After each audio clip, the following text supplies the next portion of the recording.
Hola, ¿qué tal? Buenas tardes a todos, a todas. Gracias por estar nuevamente en este espacio en el cual propiciamos el debate, la reflexión, compartimos ideas. La verdad que es para mí un honor estar presentando esta actividad que versa sobre las nuevas derechas, ¿no?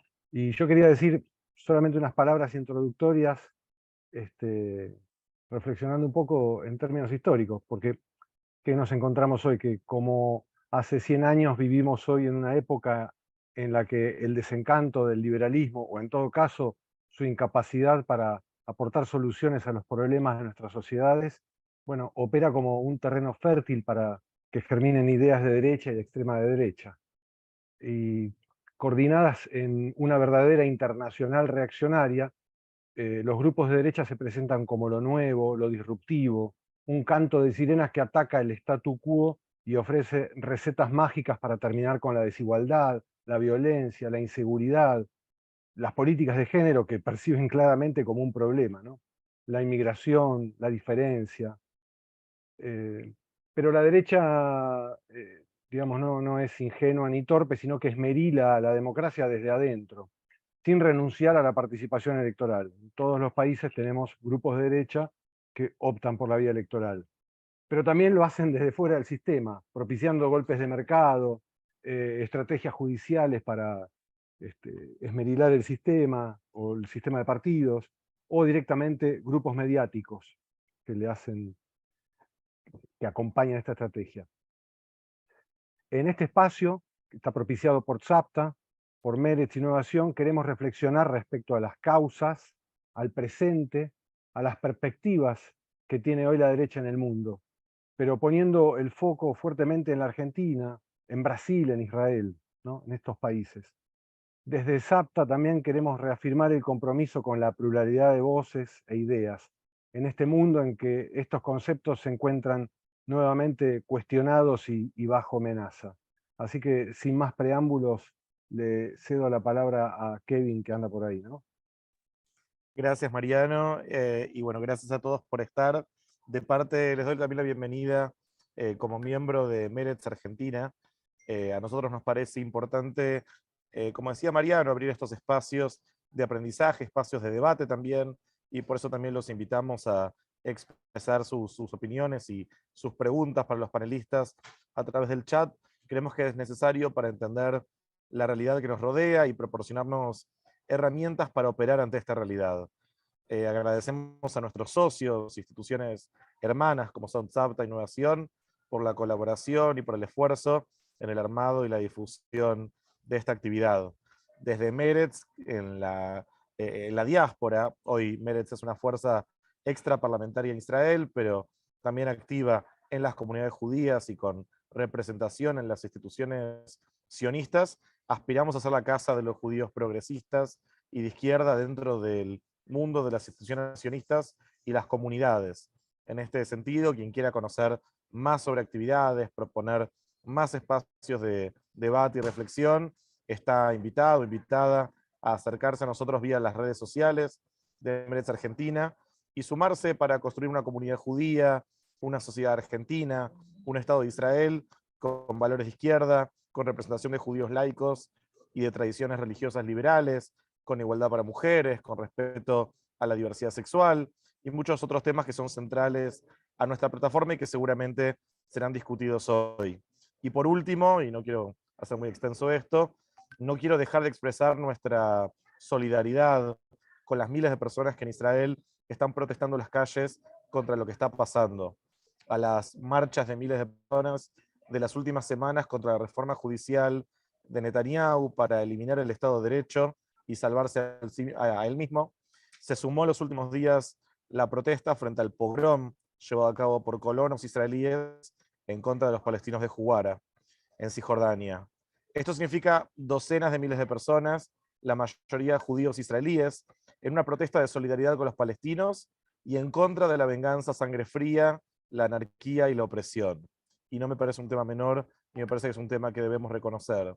Hay todavía una brecha entre las dos marchas, entre la marcha anti-Netanyahu, si se quiere, y una marcha de solidaridad con los palestinos. Todavía hay mucho trabajo por hacer. y muchos israelíes todavía no ven la conexión clara entre ambos fenómenos. Pero es claro que para nosotros, que donde hay ocupación y violencia estatal contra los palestinos, eventualmente esa violencia y el abuso del poder se va a revertir y se va a utilizar contra la propia población israelí, especialmente con quienes son vistos como de izquierda, laicos, LGBTQ, mujeres y otros grupos ubicados por fuera de la repartija de poder de Netanyahu y de su cofradía. Por eso, pelear por el Estado de Derecho hoy implica también pelear por el fin de la ocupación y por un Estado que proteja a sus minorías y no uno que oprima a otros, que ofrezca garantías y derechos para todos, no solo para sus ciudadanos, ni para sus ciudadanos electos, y como dice la Declaración de Independencia, que se basa en la libertad, justicia y paz, a la luz de las enseñanzas de los profetas de Israel. Así que sin más, les agradezco nuevamente por estar, y de parte de Meretz Argentina agradecemos especialmente a los distinguidos panelistas, a quienes vamos a escuchar con mucha atención.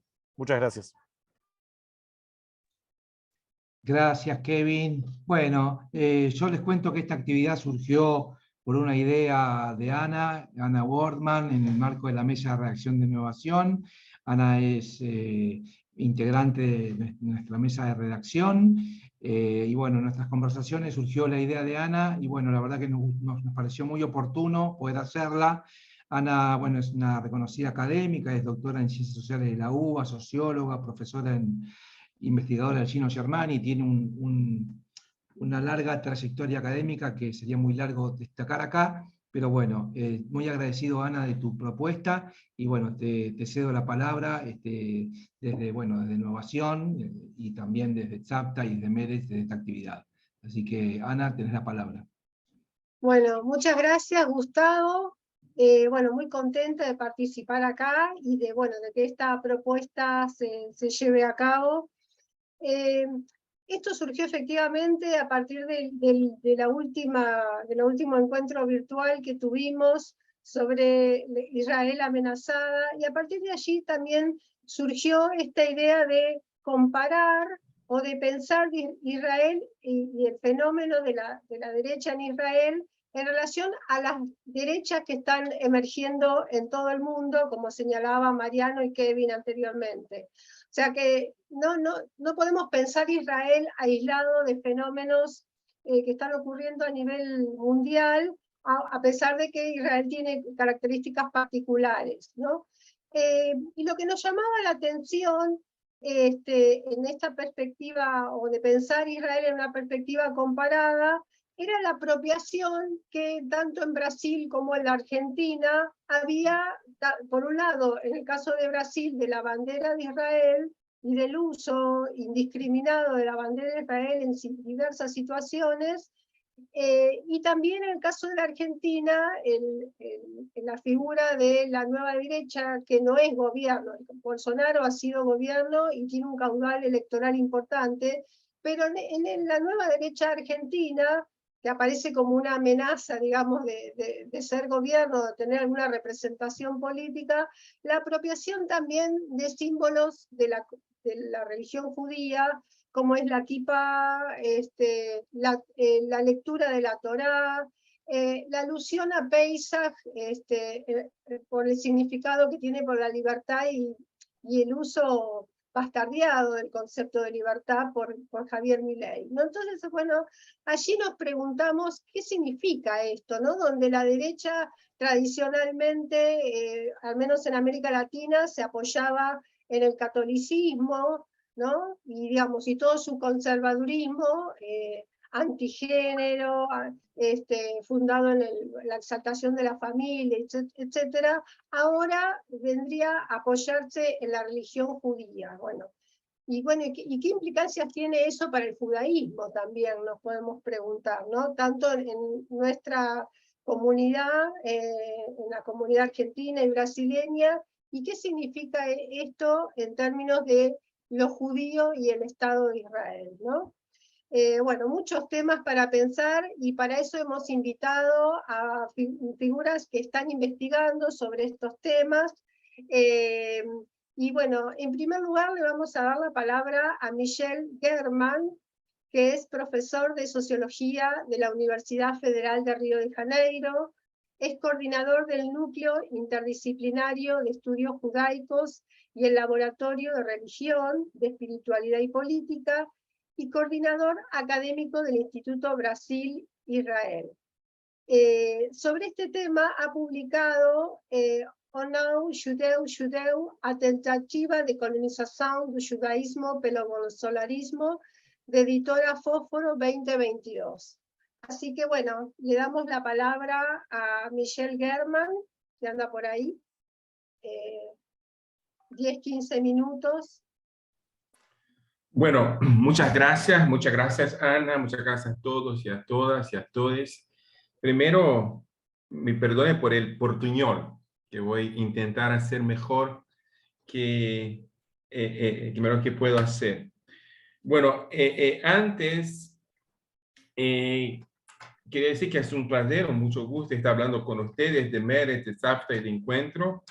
Y voy a intentar hacer una introducción, una reflexión inicial acerca del bolsonarismo y las relaciones que tiene el bolsonarismo con las nuevas derechas en Israel y en Argentina. Ana, me quedó muy interesado la conexión de la extrema derecha de Argentina con Pesach, porque acá en Brasil es la única que no hizo una conexión el Pesach. El Pesach quedó muy afuera del debate. Quería hablar con ustedes sobre esto. Bueno, es claro que el bolsonarismo y la extrema derecha en Brasil está conectada con varios temas, en economía, en la cuestión de la soberanía, en la cuestión de racismo, en la cuestión de militarismo, pero no se puede dudar que el punto importante que hay en el bolsonarismo, que está ahora fuera del poder, pero que estuvo muy bien en las últimas elecciones, el punto fundamental que yo trabajo en este libro que Ana recién presentó a ustedes, es un punto central, es la conexión profunda, muy clara, que tiene el bolsonarismo y la extrema derecha de Brasil con Israel y con el judaísmo. O sea, no estoy diciendo que acá es un punto periférico o que la gente puede notar si busca mucho. Ni siquiera que es un punto que está conectado con las dimensiones estéticas de las banderas y de los símbolos judíos que se puede encontrar en bolsonarismo y la extrema derecha de Brasil. Yo estoy diciendo y defiendo esto en el libro, que estamos hablando de una dimensión conectada con la gramática más profunda del bolsonarismo. ¿Y por qué yo puedo defender esto? Porque el bolsonarismo tiene dos puntos que se hablan y dialogan uno con el otro. El punto de la superficie, que es el punto del chiste y de la violencia moral y de las conexiones con puntos morales muy específicos, la cuestión de género y todo esto. Y hay otro punto que vemos menos, que es el subterráneo del bolsonarismo, que acá estamos hablando de símbolos muy, muy claramente nazistas, nazis. Una gramática nazi, símbolos nazis, la figura de Hitler es muy presente, es muy clara, y los dos puntos de acá y de acá están dialogando todo el tiempo. Bueno, la candidatura de Bolsonaro fue una candidatura que se presentó en 2017-2016 y que tenía un elemento fundamental, que es el elemento del proyecto de fin de la relación de la política brasilera con la conciliación. La política brasilera está conectada muy claramente con dos elementos, la crisis y la conciliación. O sea, la solución para las crisis, la dictadura y las crisis económicas y la esclavitud, más ahí, son conectadas con una conciliación de clases, de grupos, donde se nota la situación en Brasil con una situación distinta de Argentina. Por ejemplo, la salida de Brasil de la dictadura fue posible por una conciliación. de los dos grupos, los grupos antidictadura y los dictadores, hicieron una conciliación, una amnistía, donde se puede salir de esto. Bolsonaro ha venido con otro punto: no hay conciliación. Hay enfrentamiento, hay ruptura, hay exterminación del enemigo. Hay la necesidad de poner en claro que tenemos un proyecto, y el proyecto es de superación del concepto de conciliación. Más aún, como Mariano dijo, el proyecto de encantamiento o de reencantamiento del mundo está muy conectado con el bolsonarismo. Distinto de otros sitios en el mundo, en Latinoamérica, Brasil tiene un proyecto de nación donde el pasado es menos importante que el futuro. O sea, la conexión de las perspectivas inmemoriales del nacionalismo está conectado en inverso en Brasil. Se nota los proyectos como proyectos del país de futuro, utilizando el concepto de Stefan Zweig para Brasil. No importa, o importa menos, dónde venimos y más para dónde caminamos. Y acá es muy interesante cómo un país donde no está envasada la cuestión del origen, un proyecto de extrema derecha, donde supuestamente la cuestión del origen es muy importante, está tan bien sucedido. Y acá sí inicia la conexión con Israel y con el judaísmo. Miren ustedes, la concepción de una candidatura, que es una candidatura no seria, para una candidatura de extrema derecha, una candidatura neofascista, y para algunos, como yo, neonazi, el concepto de la nueva candidatura, una candidatura muy violenta de extrema derecha, nació efectivamente en una charla de Bolsonaro, no más y no menos, en un club judío de Río de Janeiro. O sea, si nosotros vamos a buscar dónde hubo el cambio de un candidato de chiste para un candidato facho, estamos encontrando que esto pasó en un club judío. Y más, con un público judío. Y más, un público judío que quedó muy entusiasmado con la charla de Bolsonaro. O sea, el nacimiento del bolsonarismo como una forma de fascismo brasilero pasó en un ambiente profundamente judío. Y la primera cuestión es, bueno, pero dijo cosas que no eran que pensaba Bolsonaro. Hizo una tentativa de conectarse con el público judío, y por eso habló sobre Israel, habló sobre los judíos, y dijo que no está conectado con ninguna perspectiva nazi. Pues, en el libro trabajo yo justamente con análisis de la charla de Bolsonaro. Y no hubo charla de Bolsonaro más grave, violenta y clara do que la charla de Bolsonaro en el club A Hebraica. Ahí dijo Bolsonaro, por ejemplo, que hay una perspectiva racial donde hay razas buenas y razas malas. Y miren ustedes, explicó al público quién son las razas buenas. Y no hubo imaginación. Dijo, las razas buenas son los alemanes, los japoneses y los italianos. Por supuesto, las razas malas, no habló de judíos. Más que esto, Bolsonaro, durante 1 hora y pico de charla, no dijo la palabra judío. Pero dijo, por ejemplo, que en portugués, quilombo es el sitio donde los afrodescendientes estaban resistiendo a la esclavitud. Y dijo Bolsonaro que los quilombolas, la gente que vive en quilombo, son animales y no se pueden reproducir. El público judío quedó muy feliz y dijo mito, mito, mito para el Bolsonaro, diciendo estamos con vos. Y dijo más cosas. El Bolsonaro salió de Hebraica con una candidatura de extrema derecha apoyada por las víctimas históricas del nazismo.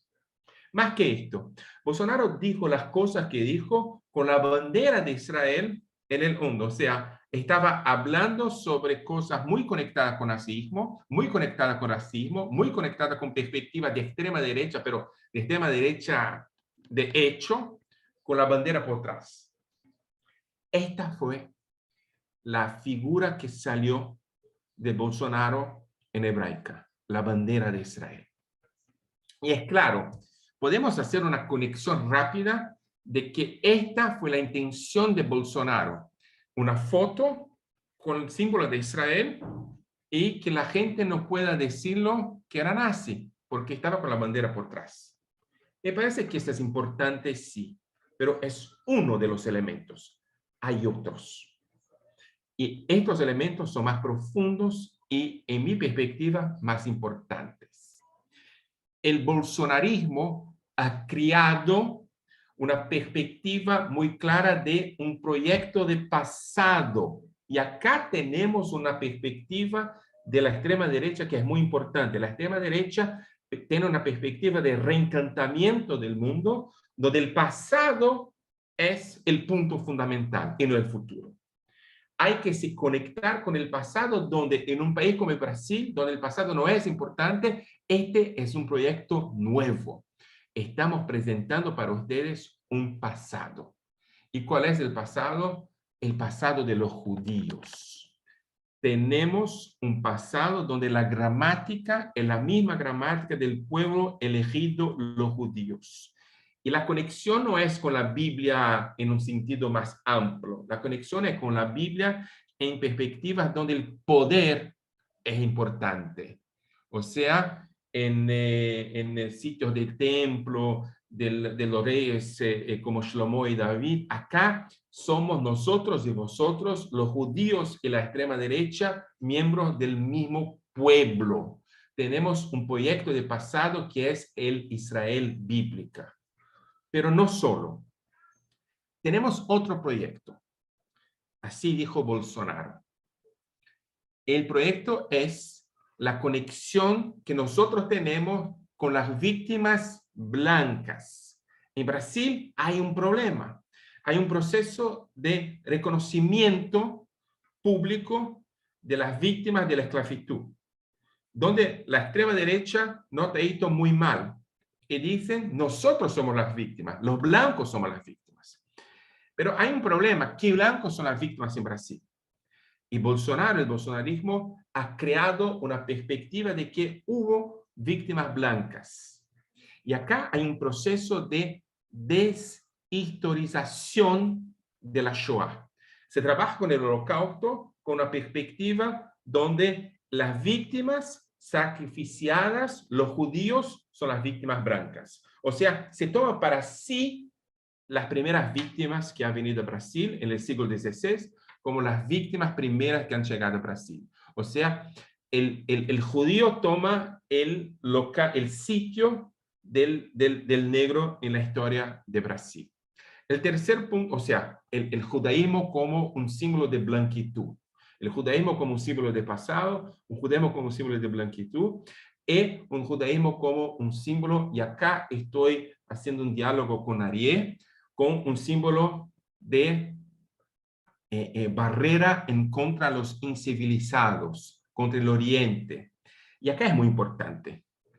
Tal cual sectores de la izquierda, no hay para la extrema derecha en Brasil desconexión y distinción entre judíos e Israel. Son lo mismo.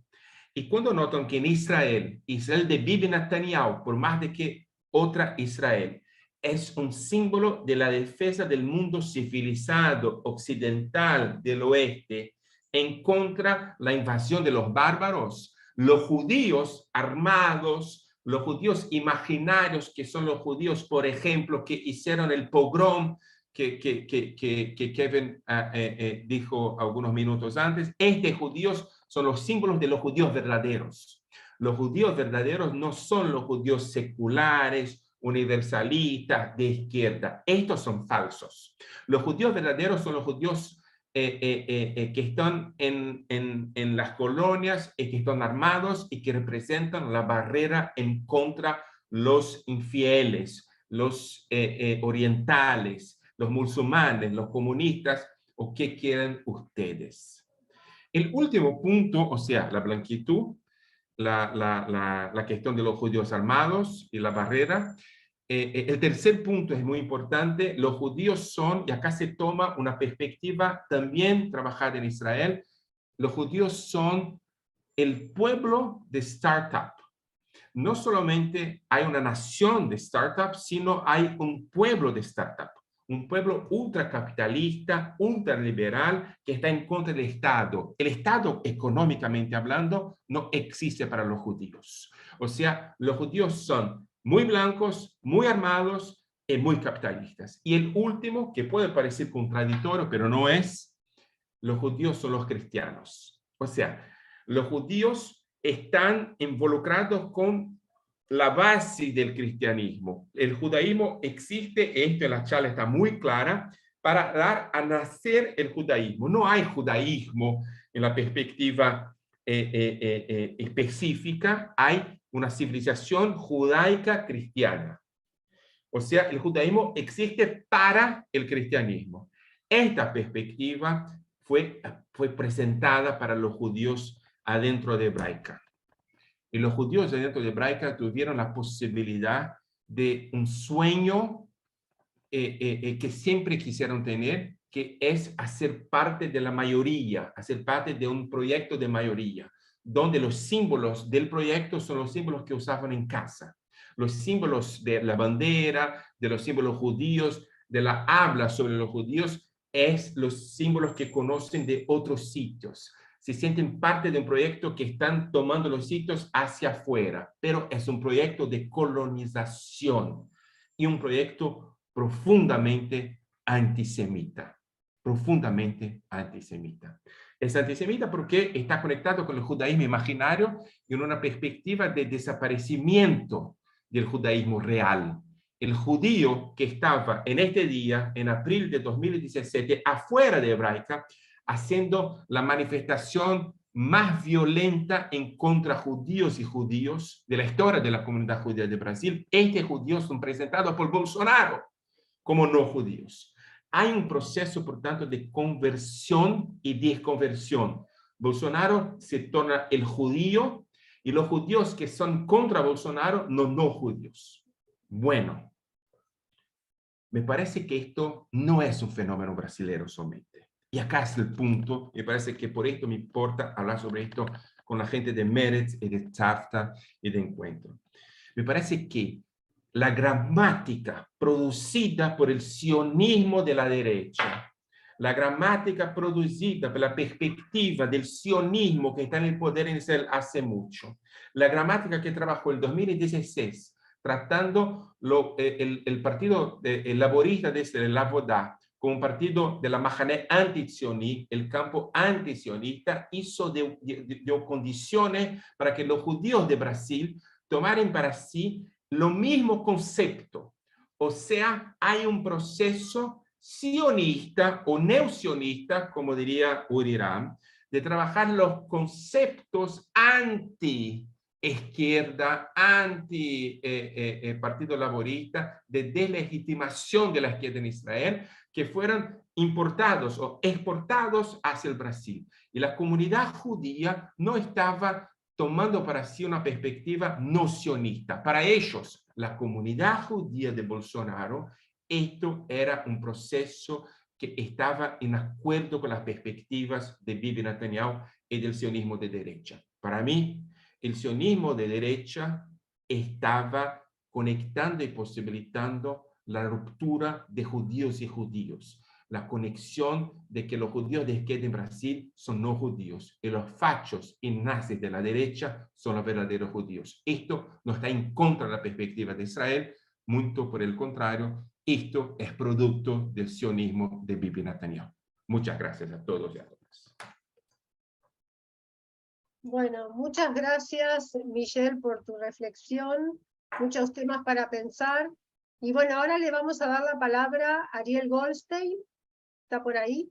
Ariel es sociólogo, es investigador del CONICET, es autor de La Reconquista Autoritaria, es el último libro. Anteriormente publicó Poder Evangélico y anteriormente un libro sobre Bolsonaro. Los 3 libros fueron publicados por Editorial Marea. También es profesor de Política Latinoamericana en la Facultad de Ciencias Sociales de la UBA. Bueno, Ariel, te damos lugar para que sigamos reflexionando sobre este tema de las nuevas derechas en América Latina, Argentina, Brasil. Bueno, muchas gracias, Ana. Bueno, yo voy a exponer algunas cuestiones, tienen que ver también con lo que dijo Michelle German, me parece que hay puntos de contacto ahí. Efectivamente también se habló de la internacional derechista, algo por el estilo, en la introducción. Yo creo que hay 2 fuentes, ¿no?, que nutren hoy a los grupos de derecha en el mundo. Quería empezar diciendo esto. Una es el extremismo del Partido Republicano de Estados Unidos, ¿no? Esa es una de las fuentes, sobre todo después del ataque al Capitolio el 6 de enero de 2021, donde figuras vinculadas a la teoría del QAnon, ¿no?, esa teoría que dice que los pedófilos que abusan de niños están vinculados al Partido Demócrata y que Trump va a salvar a la humanidad de eso, que son grupos satánicos. Esa teoría QAnon se hace fuerte y se visibiliza eso, el peso que tiene en el Partido Republicano a partir del 6 de enero de 2021, y sectores más extremistas van copando el Partido Republicano, vinculados a Trump, como Marjorie Taylor Greene, por ejemplo, que es la congresista que fue electa con esta divulgación de las teorías del QAnon. La otra fuente, y bueno, y la derecha radical latinoamericana y en otros países del mundo toma mucho de la llamada alt-right, la derecha alternativa de Estados Unidos, para sus tácticas de acceso al poder. La otra fuente es Vox de España, el partido Vox, que hizo esto de la Carta de Madrid. Es una carta firmada por los más importantes líderes de la derecha radical en América Latina, los Bolsonaro, los Fujimori, y López Aliaga en Perú, Javier Milei, uribismo en Colombia y otros. Bueno, dicho esto, voy a decir algunas cosas sobre los 3 países para señalar similitudes y diferencias que veo.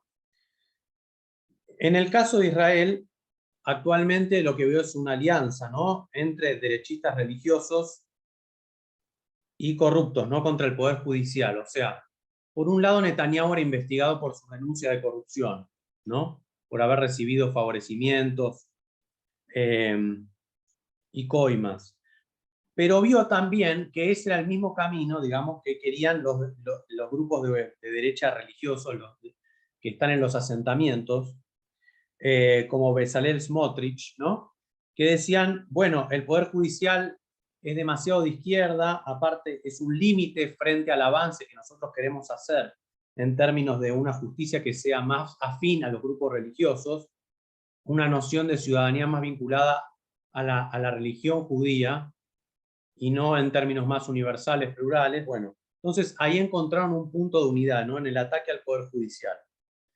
Y acá me parece que esto conviene subrayar un punto importante, que es el papel que juega la religión en los procesos de extrema derecha.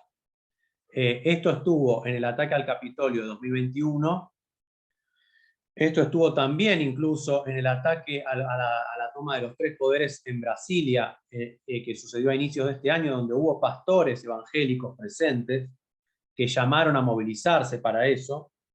Y esto está muy presente también en la extrema derecha israelí, ¿no? Porque se construye, tomo un poco esto que decía Michelle German, es la idea del gran Israel, ¿no?, a través de los asentamientos, de los judíos que están armados y protegen frente al otro, ¿no?, que tiene que ser exterminado.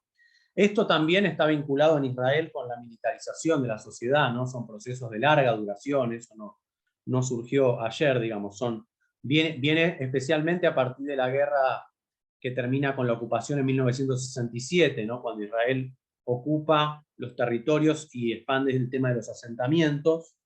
y viene con el tema de los valores militares como modelo social, ¿no?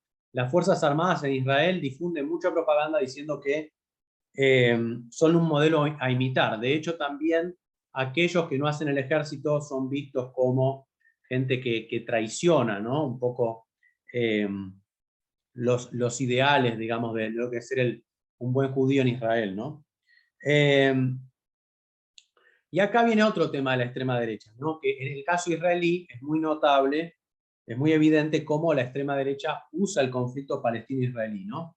Que es un tema que es propio de todas las extremas derechas en el mundo, que es la explotación del conflicto histórico. Acá Michel German había señalado algunas cuestiones al respecto, cómo se nutre la derecha del tema del pasado.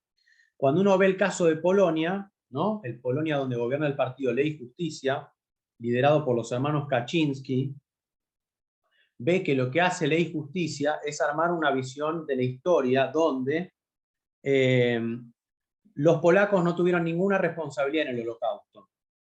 Y aquellos que dicen que los polacos tuvieron responsabilidad en el Holocausto tienen que ser expulsados, no son verdaderos polacos. Eso pasó con algunos historiadores que están en la Academia de Estados Unidos, que hicieron trabajos mostrando la complicidad de los polacos con el Holocausto. Fueron muy criticados por el gobierno polaco. Incluso se intentó aprobar en un momento una ley que prohibía directamente mencionar el vínculo de los polacos con el Holocausto, pero al final esa ley creo que no avanzó. En el caso de Hungría, por ejemplo, donde gobierna Víctor Orbán y el partido Fidesz, también, digamos, se habla de, bueno, de volver a la Gran Hungría, ¿no? Porque el Imperio Austrohúngaro se desintegra después de la Primera Guerra Mundial, y se habla mucho de volver a unificar, ¿no? La Gran Hungría, también, ¿no? Se nutre de ese mito histórico. Y en Brasil, acá pasando al caso de Bolsonaro, se habla mucho de la dictadura, ¿no? Bolsonaro es un entusiasta que reivindica la dictadura. Para mí, el momento clave de la emergencia de Bolsonaro como líder político es el momento en el cual él hace en el Congreso de Brasil el discurso por el impeachment a Dilma Rousseff, donde él dice: yo quiero reivindicar la memoria del coronel Ustra, ¿no? Que fue, él dice, lo proclama como el torturador de Dilma Rousseff, pero en todo caso fue uno de los líderes de la represión en la dictadura, de los líderes digamos, de cómo se arquitectaban la tortura y la represión en la dictadura de Brasil. Y él aparte, digamos, reivindica un libro de Ustra, ¿no? Que es La verdad no será sofocada, algo por el estilo se llama. Incluso se habló de que Bolsonaro invitó a la viuda de Ustra, de este militar, lo invitó la invitó a formar parte del gobierno, ¿no? Entonces, digamos, y todos esos militares, todos los militares del bolsonarismo están vinculados. Fueron formados en la misma academia militar, AMAN, la Academia Militar de las Agujas Negras, que queda en Río de Janeiro. Son todos parte de esa misma estructura de sociabilidad. El general Heleno, ¿no? También los principales, digamos, arquitectos del bolsonarismo, el militar Vilas Boas, ¿no? También, ellos se conciben en una especie de guerra fría que continúa contra el comunismo, que tienen que derrotar, ¿no? Como si el comunismo estuviera vivo en Brasil, construyen ese enemigo, ¿no? Hay otro papel muy importante, ¿no? en el bolsonarismo, que es el papel de los evangélicos, que tiene mucho que ver con la relación con Israel también, ¿no? Porque los evangélicos hablan de que Israel es la tierra prometida, capturan, utilizan símbolos del judaísmo, como hizo Edir Macedo, por ejemplo, que construyó el templo de Salomón en San Pablo, uno de los templos más importantes, y captura y utiliza, como ha sido investigado, símbolos del judaísmo para la religión evangélica, ¿no? Para lo que se llama en verdad el neopentecostalismo, que es toda esta cosa de la teología de la prosperidad, de esta relación pragmática con Dios a partir de las donaciones que el fiel hace a la iglesia, y todo el tema del dinero, ¿no? y el enriquecimiento de los pastores como demostración y símbolo de que Dios está presente en su vida, y por eso tienen que ser modelos a ser imitados por sus fieles. Eso se vio mucho en la elección de 2022, donde la mayoría de los pastores de las iglesias más importantes estaban con Bolsonaro y su agenda en defensa de Dios, patria, familia y libertad, ¿no? el eslogan principal de la campaña. Y tuvo 58 millones de votos, ¿no? Entonces, Dios, Patria, Familia y Libertad se ve que representa algo importante para una parte de los 58 millones de personas que lo votaron. En esta segunda vuelta, en Brasil, Michelle Bolsonaro, que el día de la votación apareció vestida con una remera con la bandera de Israel, dijo que de lo que se trataba no era, digamos, de una elección común, sino que se trataba de una guerra espiritual. Una guerra espiritual contra el partido de la oscuridad, que era el PT, el partido de Lula. Entonces se utiliza el lenguaje religioso, ¿no? Esta interpretación de la religión del bien contra el mal, para movilizar el odio contra un enemigo. Por eso digo de la importancia que tiene la religión en el discurso de la extrema derecha. Porque no cumple un papel secundario, sino un papel fundamental. Porque en la extrema derecha, el enemigo cumple un papel fundamental. Sin enemigo no hay extrema derecha, porque tiene que haber un enemigo para disciplinar, para castigar. El tema del castigo al enemigo, ¿no? Un culpable, un enemigo. Hay un trabajo muy interesante sobre Trump en ese sentido, que mostraba que la gente que vota a Trump vota a un líder autoritario como Trump, por ejemplo, no tanto porque quieren ser sometidos a un líder autoritario, sino porque quieren que los otros se sometan. O sea, que venga un líder autoritario para castigar al enemigo, ¿no? Por eso en Bolsonaro, en Trump, en Netanyahu, el enemigo cumple un papel fundamental, ¿no? Y Bolsonaro fue el vocero, o adquirió un papel muy importante como vocero en el Congreso contra la Comisión de la Verdad de Dilma Rousseff, ¿no? Acá aparece el tema de la historia otra vez. La Comisión de la Verdad de Dilma Rousseff quería recolectar testimonios sobre lo que había sucedido en la dictadura, ¿no? Pero había una serie de militares, de oficiales, que estaban en contra de lo que estaba sucediendo con la Comisión de la Verdad. Entonces Bolsonaro recolecta esa expresión en el Congreso de esa oposición furibunda al avance de la Comisión de la Verdad. Lo que queda del bolsonarismo es una derecha organizada, ¿no? Que tiene una capacidad de organización, imitando muchas tácticas de la extrema derecha de Estados Unidos, la denuncia de censura, el ataque al Poder Judicial y otras, y la actuación a través de las redes sociales. Paso por último a decir algunas cosas sobre el escenario argentino. En la Argentina vemos el crecimiento de Javier Milei en las encuestas, ¿no? Hablan de un 24%, algo por el estilo. Y Javier Milei, por un lado, es un economista ultraliberal que cobra notoriedad porque hace ataques a lo que llama la casta política, que es un concepto en verdad expropiado de algún modo del partido Podemos de España, ¿no? Según me dijo Santiago Oría, que yo entrevisté, que fue el que hizo la parte de propaganda de la campaña de Milei, lo sacaron de Podemos, de un partido de izquierda de España.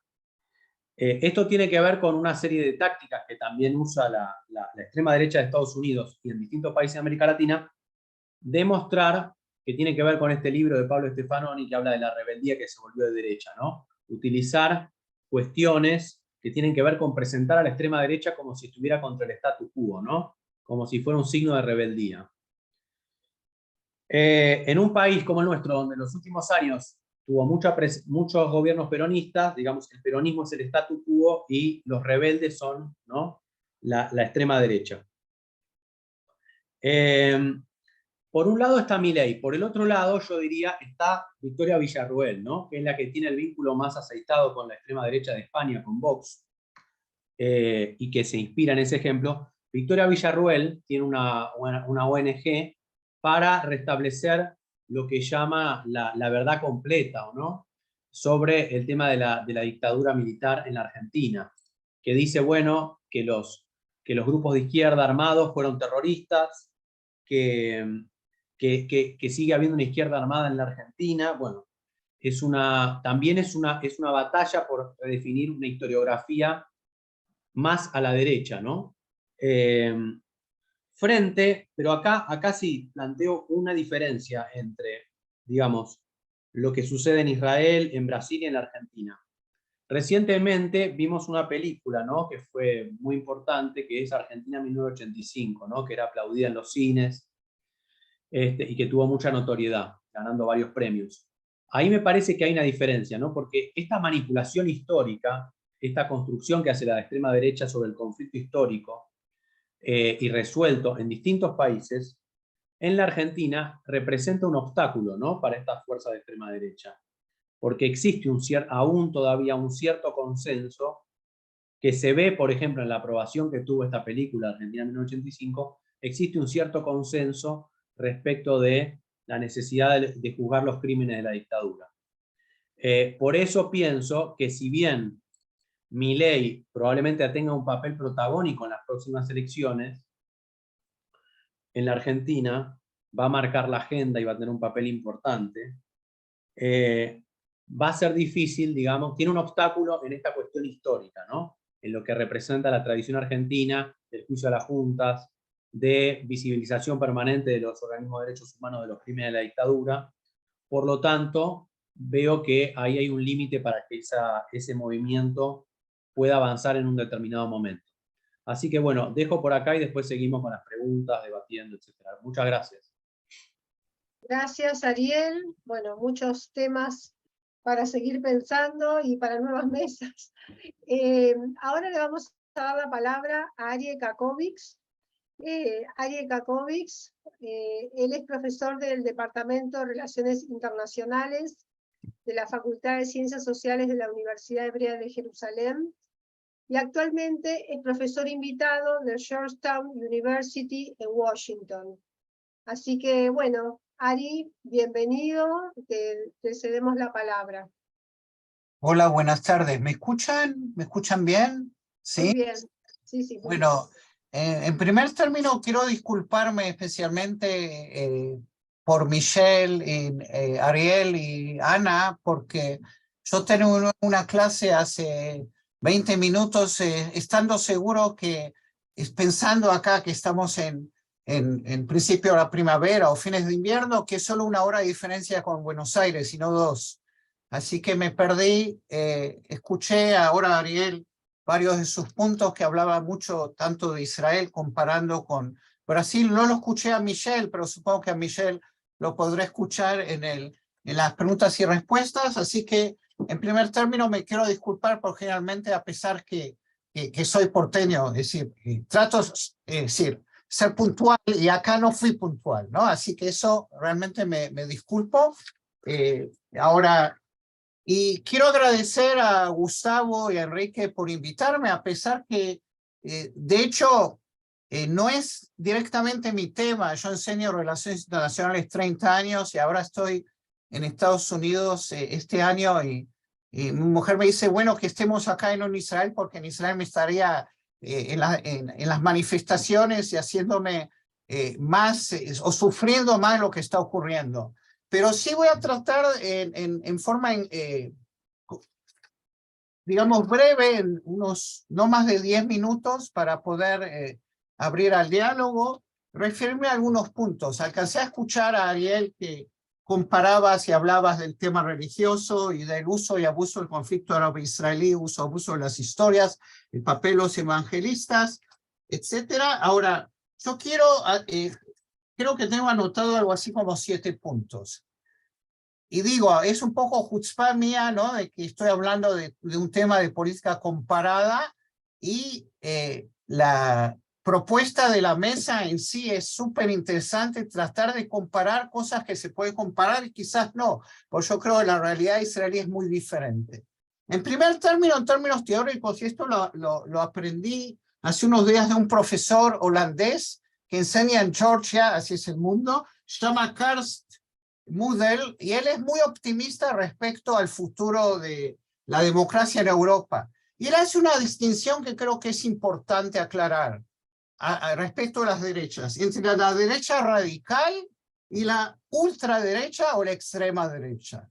La derecha radical sale en contra de la democracia liberal. Es decir, usa y abusa todavía la idea de democracia mayoritaria, de elecciones, Y ahí yo pondría a Trump, incluiría al primer ministro en Israel, quizás a Bolsonaro.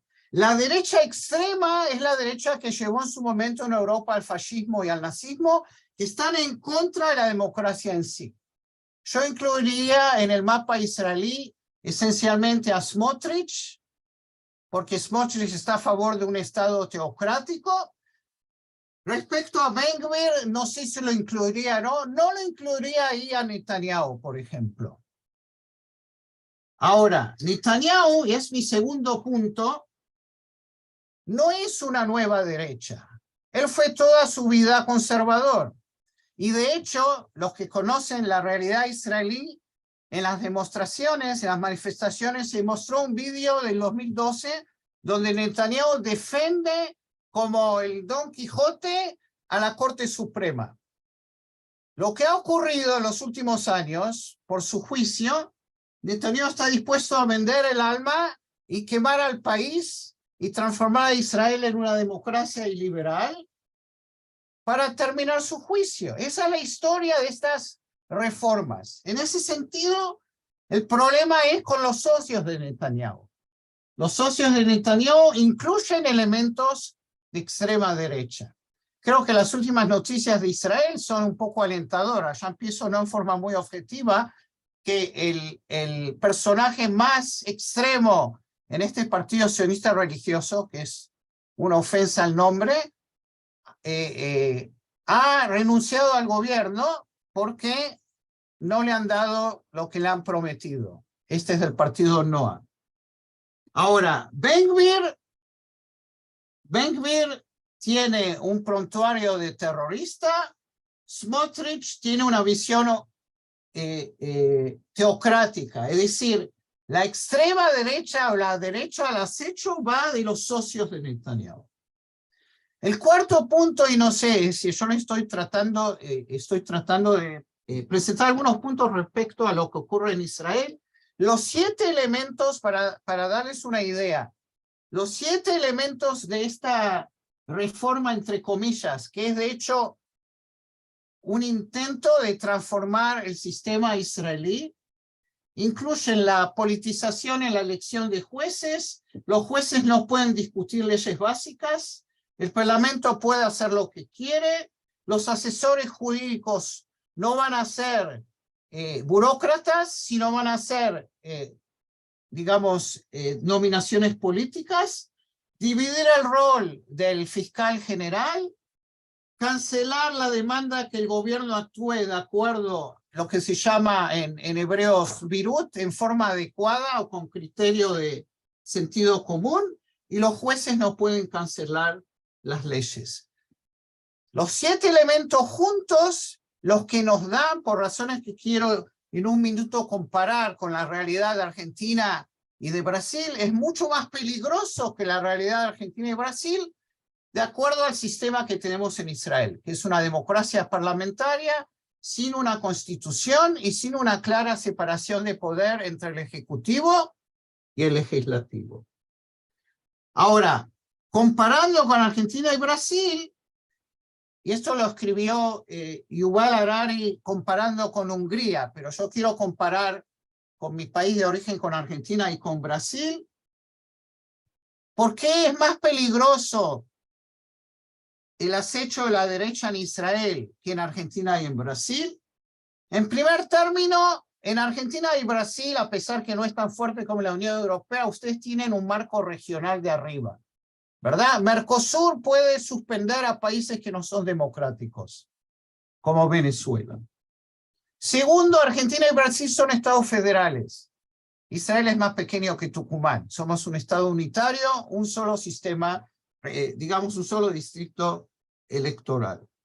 En tercer punto, y lo mencionó Ariel en sus comentarios, Israel controla, más allá de lo que ocurre en el Estado de Israel, que somos una democracia imperfecta, pero todavía somos una democracia, Israel controla casi 3 millones de palestinos en la Cisjordania bajo ocupación militar, a pesar que está la autoridad palestina, pero de hecho Israel controla 2 millones en la Franja de Gaza. Es decir, esto hace que comparado el peligro de la derecha acechando en Argentina y Brasil. En Israel tenemos otro problema, que es el conflicto israelí-palestino. El cuarto punto, y eso se los digo a mis conciudadanos israelíes, yo llevo solo 43 años en Israel, la mayoría de la población israelí conoce solamente la realidad de la democracia. Nosotros acá, y los veo en el Zoom, muchos de nosotros que ya tenemos canas, conocemos realidades no democráticas, tanto en Argentina como en Brasil. En Israel, los israelíes conocen solamente lo que es democracia, salvo aquellos que vinieron de la Unión Soviética o de otros países. Y para colmo, tampoco tenemos una constitución. Tenemos leyes básicas, pero no tenemos una constitución, lo cual hace la situación mucho más peligrosa. Ahora, ya estoy casi terminando. Quiero también traerles, es decir, la derecha al acecho sí es peligrosísimo porque este blitzkrieg, y estoy usando un término militar, ¿no? El blitzkrieg, este ataque atroz que en 2 meses hace que el gobierno en Israel también pierde su legitimidad, de acuerdo a los sondeos, no es para reformar el sistema judicial, sino es para transformar a Israel en una democracia iliberal o en una dictadura o, como decía O'Donnell, democradura o dicta blanda, ¿no? Pero como yo trato siempre de ser optimista, lo que es increíble y ha resultado, y lo vemos en estos últimos 2 meses, es la reacción de la sociedad civil.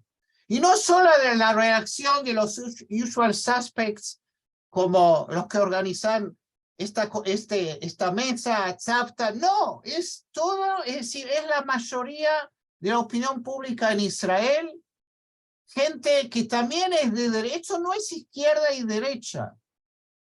La vuelta de las banderas en las demostraciones, y de hecho, cuando vemos, y esto es un dato que les quiero pasar, que lo aprendí de Alan Doughty, de las últimas elecciones, si ustedes creen que en las últimas elecciones, como dice Netanyahu, hemos visto un tremendo apoyo popular, eso es un cuento chino, ¿no? De los miles de cuentos chinos que tiene nuestro primer ministro, 30.000 votos de diferencia en voto popular entre los que querían a Netanyahu y no querían a Netanyahu, y de hecho el giro a la derecha, de acuerdo a Alan Doughty, que es un experto, Alan Doughty, de estos temas, el Likud, por ejemplo, que no es la derecha extrema, sino es, digamos, la derecha conservadora, bajó de 24.2% a 23.4%, pero sacó 2 bancas más. ¿Por qué sacó 2 bancas más? Por todos los errores. Meretz nos unió con el laborismo, un partido árabe no pasó. Y lo que sí es claro que hemos visto es el eclipse de la derecha anti-Bibi. Es decir, la derecha de Bennett y de Yemina, que bajó del 6%, desapareció. Quedó solo el 1% de Ayelet Shaked. En ese sentido, tenemos que desagregar, si existe el término en español, cuando hablamos de derecha. La derecha más extrema está representada en las 14 bancas del sionismo religioso, que hoy día los sondeos le están dando ya 12, 10, 9. Eso también está bajando. Yo no sé si a los ultraortodoxos, Shas y Aguda los podemos llamar derecha.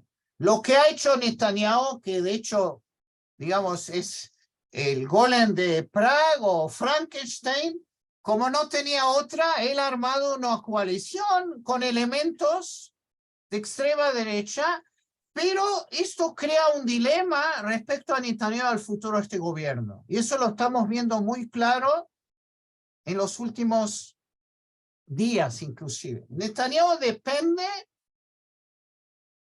de Estados Unidos y de su alianza con los países conservadores árabes. Netanyahu depende domésticamente, políticamente, de sus socios de la extrema derecha. Acá hay una situación que es incompatible, ¿no? Entonces la derecha acecha a Israel. Hoy día la derecha amenaza. La realidad en Israel es diferente, inclusive más peligrosa que en Argentina y en Brasil, en cierta manera. Pero yo creo, el otro día se hablaba que los mexicanos 100.000 en la Plaza del Zócalo. Imagínense Israel con un país de 9,5 millones, 160.000 a 300.000 están manifestando. ¿Cuánto es en proporción respecto a la población de Israel?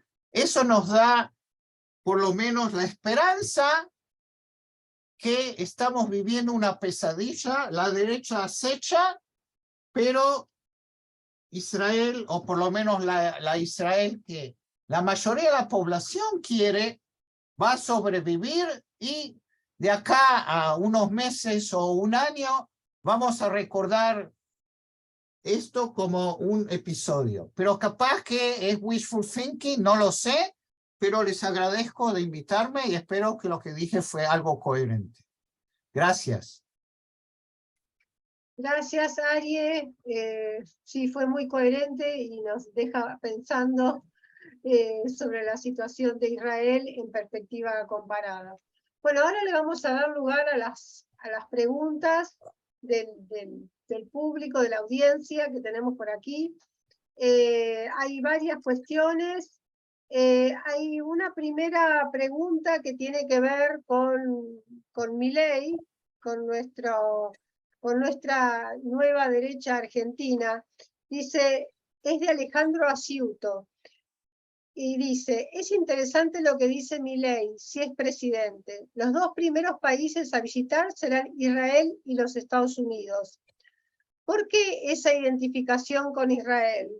¿Por qué dice que él lee la Torá? Milei dice ser contrario al nazismo, pero su fuerza política atrae neonazis, y la Shoah le es indiferente. Además, considera el nazismo como movimiento de izquierda. Creo que algo similar pasa con Bolsonaro, como dice Germán. Extraño, pero es la realidad. No sé si, Ariel, ¿querés hacer alguna referencia a esta pregunta? No sé. O bueno, sigo leyendo las preguntas. No me queda claro, José Adasco, no me queda claro quién fue el mensajero de la derecha de Israel a Brasil. Si podría ser más preciso. Esta es una pregunta para Michelle German. A ver, ¿qué otra más? Bueno, y hay una reflexión y pregunta luego de Mariano Skolnik, que dice, es un poco larga, bueno, vamos a leer una parte. Quizás la mía es una mirada distorsionada por el paso del tiempo, pero creo tener presente que hace 100 años la derecha fascista equiparaba judío y comunista, judío y socialista, judío y anarquista, como si fueran sinónimos. Las aspiraciones de emancipación, de superación de una situación opresiva, hicieron que muchos judíos abrazaran esas ideas de izquierda, fruto de la modernidad. Éramos el enemigo a combatir, conceptualización que tuvo como corolario la Shoah. ¿Qué queda del progresismo en relación al judaísmo? ¿Cómo podemos recuperar para nuestra comunidad una mirada plural y humanista, que reconoce el otro como un par y no como un enemigo? Bueno, acá hay otra pregunta de Storch Moisés. La Declaración de Independencia de Israel es considerada jurídicamente como ley básica. ¿Tiene cláusula pétrea? O sea, no puede ser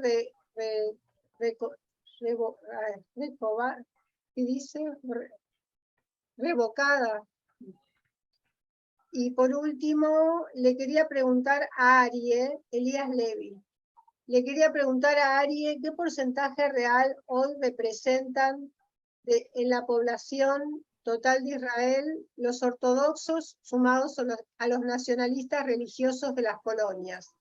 O sea, ¿qué relación hay entre la población aredí y la nacionalista religiosa con su representación electoral? por último, Elina Malamud. Yo quisiera saber cómo ve Ariel la aparición de los evangelios nuevos y viejos en la política en manos de la derecha.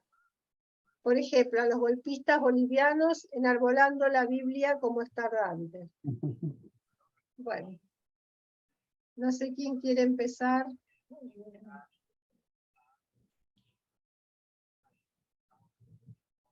Si quieren puedo hablar de esto último. Dale. Bueno, en función de lo que investigué sobre los grupos neopentecostales, ¿no? Que son estos grupos de la teología de la prosperidad, que han crecido mucho en distintos países bueno, tiene una presencia fuerte histórica en Estados Unidos, en Centroamérica y en distintos países de América Latina, que son grupos muy pragmáticos a la hora de hacer política.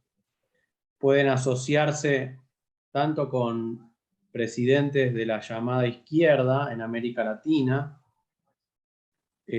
como López Obrador, ¿no? Que rindió homenajes a un líder de una iglesia que se llama La Luz del Mundo en México. Y también en los casos de Venezuela y Nicaragua, donde hay evidentes violaciones de derechos humanos que enfrentan en general a estos gobiernos autoritarios con la Iglesia Católica, que tiene una jerarquía más definida y estructurada. Los grupos evangélicos, que son más plásticos, ¿no? Por decir algo, más se adaptan y cambian, establecen con estos gobiernos autoritarios una relación de colaboración y de apoyo frente a la crisis de la relación del gobierno nicaragüense y venezolano con la Iglesia Católica. Entonces digo, son grupos con una gran capacidad de adaptación y pragmatismo, no solo en la forma en la cual despliegan sus cultos de acuerdo a las distintas regiones, no solo, por ejemplo, en cómo hacen uso de la cuestión de la música y las bandas cristianas de rock, que son un éxito en muchas iglesias y atraen a los jóvenes, o el uso de las redes sociales, donde se vio, por ejemplo, en la campaña de 2022, cómo los pastores influencers bolsonaristas apoyaban justamente a la reelección de Bolsonaro. Bueno, en esa plasticidad, en esa capacidad de adaptación y en ese pragmatismo está una de las bases del éxito y el crecimiento del evangelismo en América Latina. No obstante, mientras que en el caso de los gobiernos que tienen ideas más de izquierda, parece ser una alianza más pragmática la que se establece, en el caso de los gobiernos de derecha o de extrema derecha, como Trump o Bolsonaro, hay una alianza más de valores, ¿no? Donde hay una comunión de ideas comunes, una cosmovisión conjunta del mundo que comparten los pastores con ese tipo de presidentes extremistas de derecha. Por lo tanto, son alianzas más fuertes en una de esas, ¿no? Eso es un poco... Y en el caso, preguntaban por Bolivia, en el caso de Yanine Áñez, cuando fue el golpe de Estado en Bolivia, se vio la oportunidad también de esos grupos, muchos vinculados a Santa Cruz de la Sierra, que es una de las zonas más ricas de Bolivia y donde también han crecido mucho las iglesias evangélicas, de la mano del gobernador, que ahora está detenido, que es Fernando Camacho, de hacerse con el poder, ¿no? Entonces por eso también aparece la Biblia, la presencia de los pastores evangélicos, que también hay algunos vinculados al MAS, al gobierno, al partido de Evo Morales y del actual presidente Arce. Es decir, no es que solamente están con la derecha, el tema es bastante complejo, pero sí digo que por ahí con la izquierda son alianzas más pragmáticas y con la extrema derecha son alianzas más de compartir valores en conjunto, ¿no? Con este tema de la familia tradicional por oposición a los grupos LGTB y las minorías sexuales.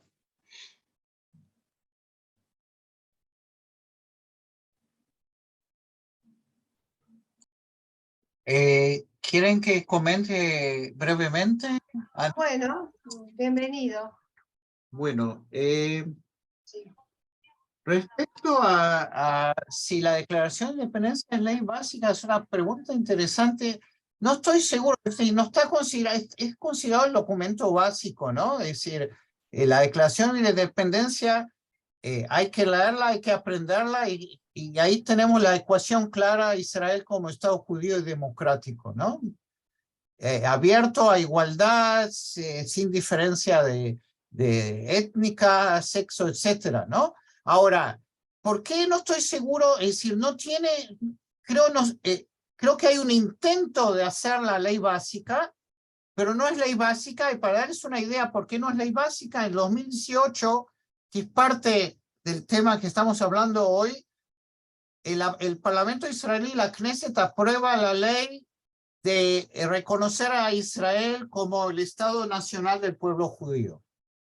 Y es una ley muy polémica porque esa ley de alguna forma da prioridad a Israel como Estado judío sobre el elemento democrático, ¿no?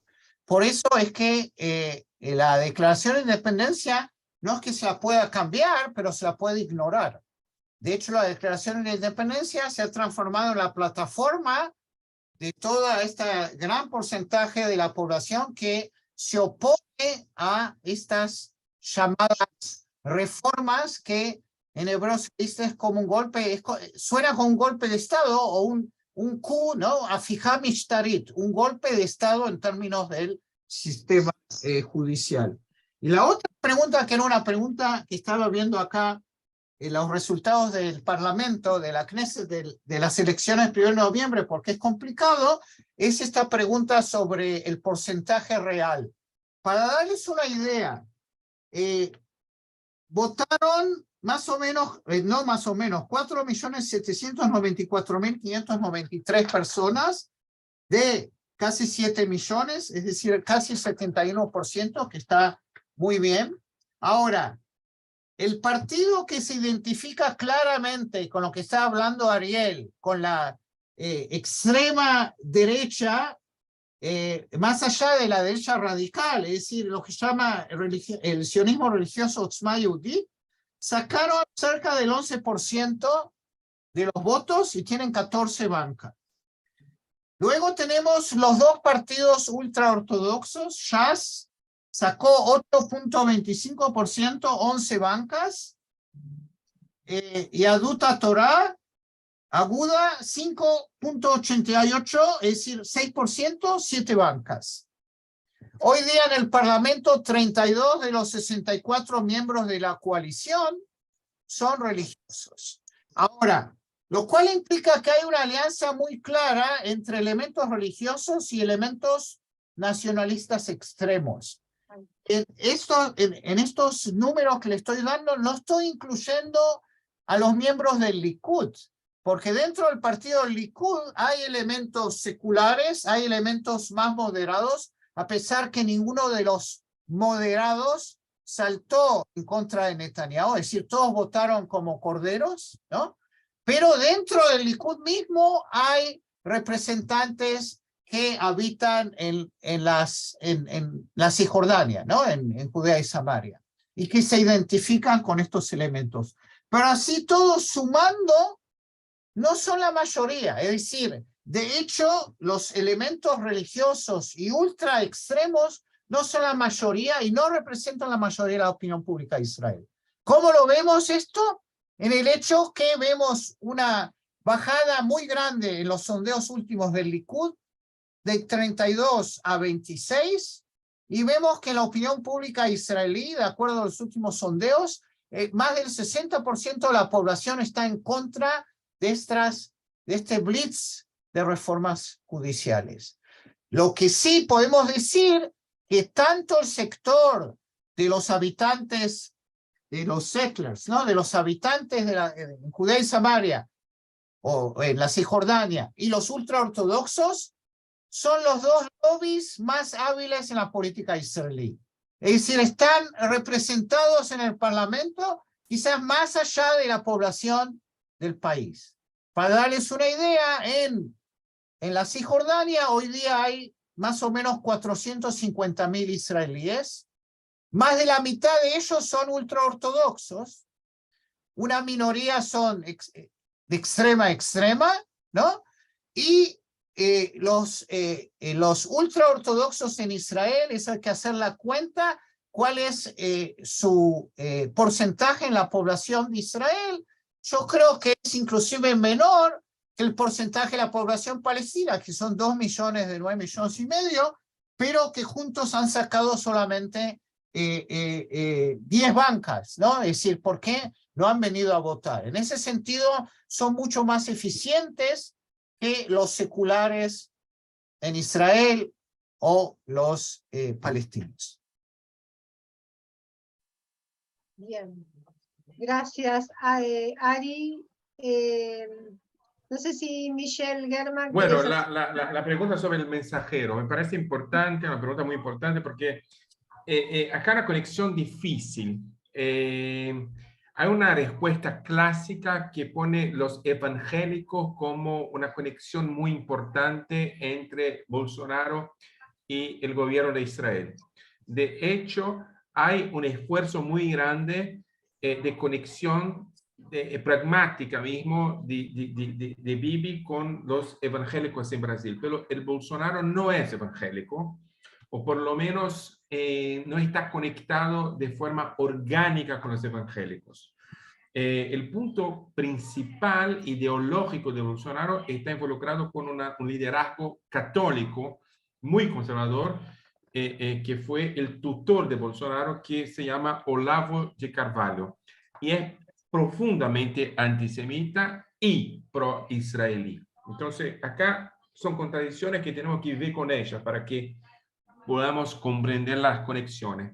El otro punto que hizo conexiones fue el pragmatismo de Bibi. Bibi hizo conexiones muy importantes cuando percibió que hubo una posibilidad de conectarse con la derecha de Brasil.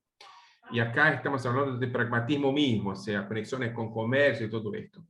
El otro punto que me parece importante es la conexión de la derecha de Brasil con la derecha judía en Brasil. Y acá hubo conexiones muy importantes con Israel por ellos. O sea, por ejemplo, hubo una elección en la Sojnut de Brasil, en la Agencia Judía de Brasil, donde hubo conexiones de hecho entre el bolsonarismo y partidos sionistas en Brasil. Y acá esta conexión hay. La derecha brasilera, la derecha de los judíos brasileños con la derecha israelí. Pero el punto más importante me parece que fue el embajador de Brasil, de Israel en Brasil, Yossi Schelling, que es un embajador bolsonarista, o sea, es un embajador muy conectado con la familia de Bolsonaro hasta hoy, y muy conectado con los vínculos ideológicos, con la derecha esta que Ariel habló sobre ella, la derecha, la extrema derecha de los territorios, y conexiones con la derecha, la extrema derecha brasilera. Tuvimos acá un fenómeno muy interesante que fue un embajador de Israel en Brasil con conexiones locales con la política brasileña como nunca hubo antes. Yossi Schelling hoy es secretario de Bibi Netanyahu en el gobierno. O sea, tenemos una importancia, una conexión importante que es involucrada con varias posibilidades de conexión y es ideológica y es pragmática al mismo tiempo.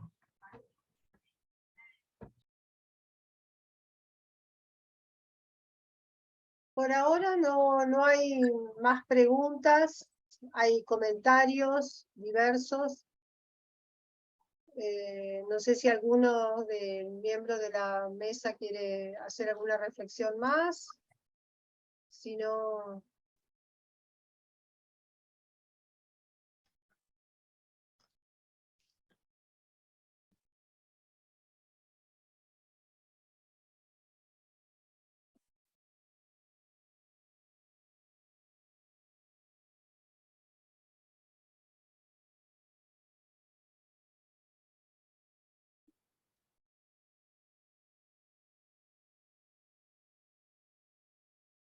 Bueno, me parece que vamos cerrando entonces la mesa. Bueno, muchas gracias a todos los participantes por haber aceptado y participado de nuestra propuesta. A Ariel, a Michelle y a Ari. Bueno, esto va a quedar grabado en un video, así que va a circular y mucha más gente va a tener acceso a sus reflexiones. Bueno, y gracias a SAPTA por haber organizado este encuentro. No sé Muchas si... gracias.